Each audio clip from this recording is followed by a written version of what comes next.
बहुराज्यीय गुनाह भी होते हैं, जैसे नारकोटिक्स है, साइबर क्राइम है, जैसे संगठित अपराध की गैंगे हैं, जैसे हवाला है। ये सारे अपराध कोई एक राज्य की सीमा में नहीं होते और कई अपराध ऐसे होते हैं जो देश की सीमा के बाहर से भी हमारे देश में किए जाते हैं। और इस सबको देखते हैं तो समयानुकूल तरीके से गृह मंत्रालय में परिवर्तन होना बहुत जरूरी होता है। और मैं बहुत गर्व के साथ कहता हूं कि 10 साल में नरेंद्र मोदी जी ने कई सालों के परिवर्तन जो नहीं किया गया था उसको एक साथ कर राष्ट्रीय सुरक्षा को सुनिश्चित करने का काम किया। और जितने भी चैलेंजेस खड़े हुए थे, समयानुकूल परिवर्तन न करने के कारण वो सारी चुनौतियों टेक्नोलॉजी का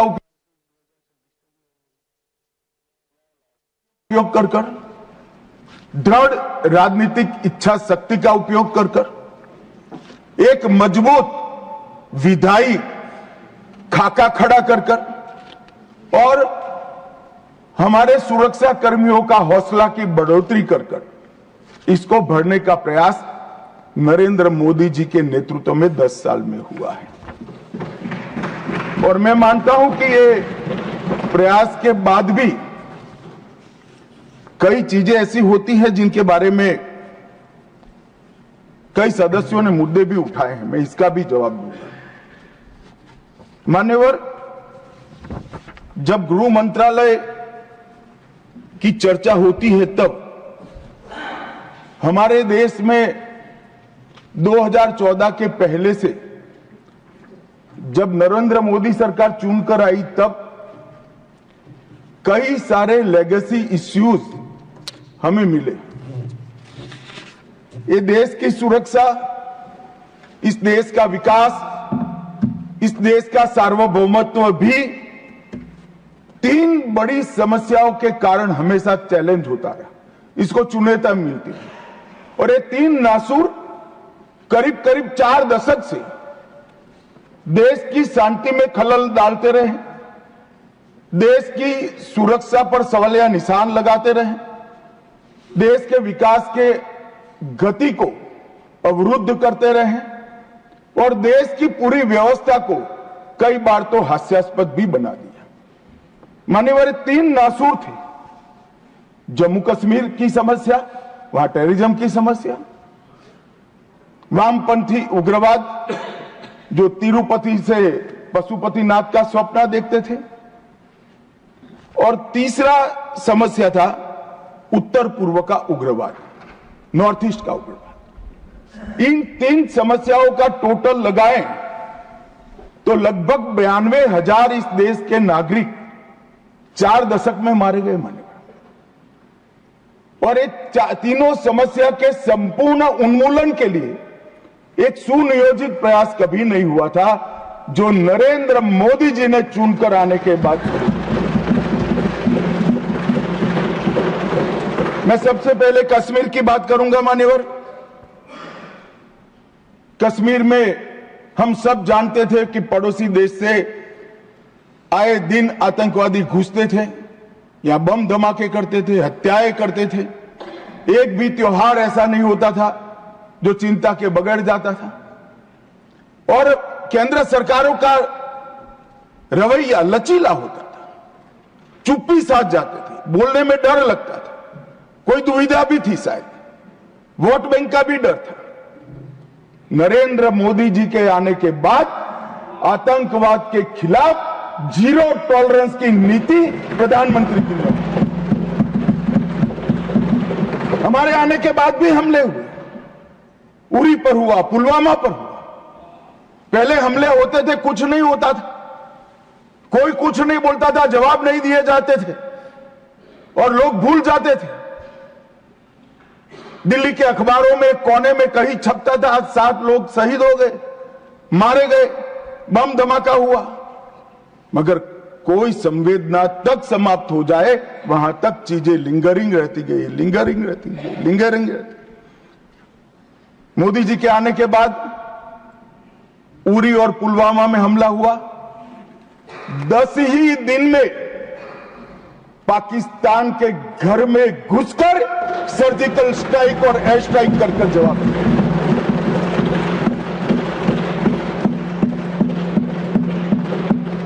पूरे दुनिया में 2 ही देश ऐसे थे जो अपनी सीमा और सेना की सुरक्षा के लिए हमेशा सम्मान के साथ तत्पर रहते थे, इजराइल और अमेरिका। वो 2 देशों की सूची में मेरे महान भारत का नाम जोड़ने का काम नरेंद्र मोदी, और वहीं से शुरू हुई आतंकवाद के खिलाफ जीरो टॉलरेंस की नीति। मान्यवर, हम सब जानते हैं धारा 370 कश्मीर के अलगाववाद का मूल था। हम भी कभी अलग हो सकते हैं, तो ये भाव के बीच धारा 370 के अंदर डाले गए थे। मगर हमारे संविधान निर्माताओं का भी मैं बहुत मनपूर्वक धन्यवाद करना चाहता हूं। बड़े दूरदर्शी थे, उन्होंने इसको टेम्पररी बनाया था और धारा 370 को हटाने का बीज भी धारा 370 में ही डाल दिया गया। मगर राजनीतिक मजबूरी, वोट बैंक की पॉलिटिक्स, हमारे पुरखों ने धारा 370 डाली है, हम नहीं हटाएंगे, ऐसी जिद धारा 370 को लेकर चलती रही, कई सालों तक चली। और मान्यवर, यही सदन में 5 अगस्त 2019 में मोदी जी ने धारा 370 को समाप्त। हमारे संविधान निर्माताओं का वो स्वप्न कि एक देश में 2 प्रधान, 2 विधान, 2 निशान नहीं होंगे, कैसे हो सकता है? देश में एक ही प्रधानमंत्री हो सकता है, देश का एक ही संविधान हो सकता है और देश का झंडा भी एक हो सकता है। कैसे एक देश में 2 विधान, 2 प्रधान, 2 निशान हो सकते? मगर चलाए गए, सालों तक चलाए गए। और 5 और 6 अगस्त 2019 को इस देश में एक विधान, एक प्रधान और एक निशान का नया दौर, और वहीं से शुरू हुआ कश्मीर को हमेशा के लिए भारत के साथ एकरूप करने की प्रक्रिया। सबसे पहले डोगरी, हिंदी और उर्दू को राज्य की भाषा का स्टेटस दिया गया। मान्यवर, भ्रष्टाचार रोकने के लिए कोई एंटी करप्शन ब्यूरो की वहां रचना ही नहीं थी, क्योंकि रोकना ही नहीं चाहते थे। इतने सालों के बाद एंटी करप्शन ब्यूरो वहां बना। देश के सारे कानून वहां स्वीकार कर लिए गए, चाहे महिलाओं के अधिकार का हो, दलितों के अधिकार का हो, आदिवासियों के अधिकार का हो, बच्चों के अधिकार का हो, ये सारे कानून वहां स्वीकार कर लिए गए। पठानकोट से एक नाका परमिट रखी गई थी, एक भाव खड़ा करने के लिए कि देश के हिस्से में आप नहीं जा रहे हो। पठानकोट की नाका परमिट को नरेंद्र मोदी जी ने समाप्त कर दिया और नया दौर शुरू हुआ, लोकतंत्र का, खुशहाली का, विकास का। आज ये कहते हैं क्या परिवर्तन आया है? मैं ध्यान से सुन रहा था, धैर्य न रहे ऐसे उकसाते थे, मगर मैं जवाब जरूर दूंगा। क्या परिवर्तन आया था? सुन लीजिए, 33 साल से आपके शासन में रात्रि के सिनेमा हॉल नहीं खुलते थे, सिनेमा हॉल ही नहीं खुलते थे हमारे शासन में। वहां 34 साल से मरहूम के जुलूस का, ताजिया का परमिशन नहीं था, हमारे समय में दिया गया। G20 की बैठक में दुनिया भर के डिप्लोमेट्स वहां शांति से गए, कश्मीर की संस्कृति, संगीत, खाना और कश्मीर की खूबसूरती को एंजॉय कर कर वो अपने अपने देश में वापिस गए। मान्यवर, इस देश में लाल चौक पर तिरंगा फहराने के लिए हम सब भी गए थे। प्रधानमंत्री और हमारे तत्कालीन राष्ट्रीय अध्यक्ष मुरली मनोहर जी के नेतृत्व में कन्याकुमारी से कश्मीर यात्रा निकली थी। यहां से बहुत सारे लोग उसमें होंगे। मुझे मालूम है मान्यवर, हमें परमिशन नहीं मिल रही थी लाल चौक जाने की। जब जीत किया गया कि हम जाएंगे, जो भी परिणाम आए, सेना की रक्षा में वहां जाना पड़ेगा और आनंद फानन में ध्वजवंदन कर कर वापस आना पड़ा।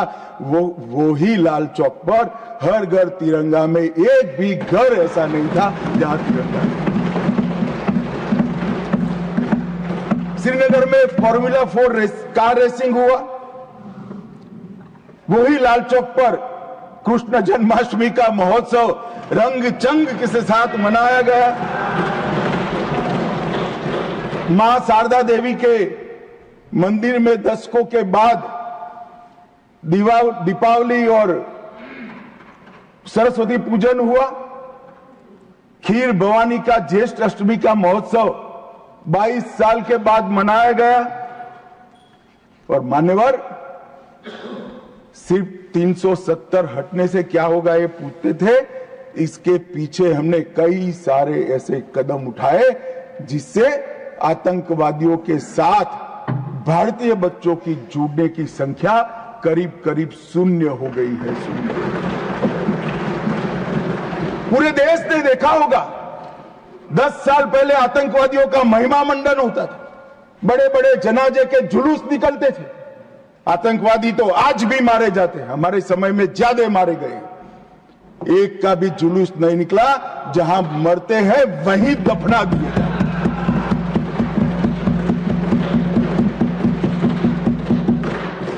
कोई आतंकवादी बन जाता था, उनके परिवारजन बड़े शौक से सरकारी नौकरी करते थे, तंत्र चलाते थे।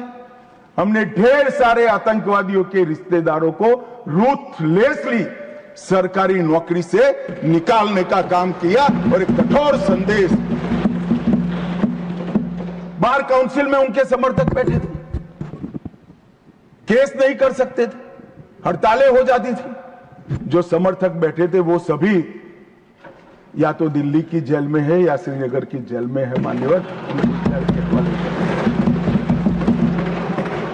आतंकवाद और आतंकवादी दोनों के समर्थकों सरकारी रोजगार, पासपोर्ट देने में और गवर्नमेंट कॉन्ट्रैक्ट के लिए हमने बिल्कुल बैन कर दिया, हिम्मत के साथ किया और आज लोग नहीं जुड़ रहे। और इसका परिणाम क्या हुआ मान्यवर? ये कहते हैं क्या हुआ 370 से। मैं आज हिसाब देने आया हूं क्या हुआ 370 हटाने के बाद। 6 साल हो गए मान्यवर। 2004 और 14 दोनों के बीच में जो कुल घटनाएं थी टेररिज्म की, 7,200 से 17 से घटकर 2,242 तक। मैं 10 साल की कहता हूं, अंतिम 6 साल की नहीं कह रहा। मृत्यु टोटल जो था उसमें लगभग कुल मृत्यु में 70% की कमी आई। नागरिकों की मृत्यु में 81% और सिक्योरिटी फोर्सेस की मृत्यु में 50% की कमी आई है। मान्यवर, ये बताता है कि आतंकवाद कम हुआ है।